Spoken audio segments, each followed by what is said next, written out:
صادق المجلس الوزراء الثلاثة على مشروع قانون تمهيد يعود ويتمم القانون المتعلق بالتقاعد. وحسب بيانات الرئيس الجمهورية جاءت هذه المراجعة حفاظا على الصندوق الوطني للتقاعد الذين يشاهدوا ارتفاعات كبيرة في حالات التقاعد دون شروط السن أو التقاعد النسبي، وهما إجراءات تم إقرارها في التسعينيات على نواحي استثنائية وانتقال عندما كانت البلاد تواجه موجات غلق المؤسسات وتحفيظ عدم العمل.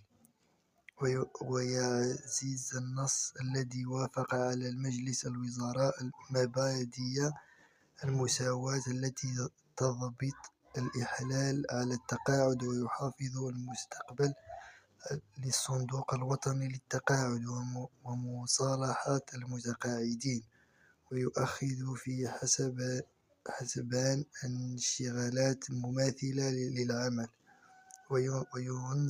وينص المشروع القانون الذي سيدخل حيز التنفيذ اعتبارا من فتح يناير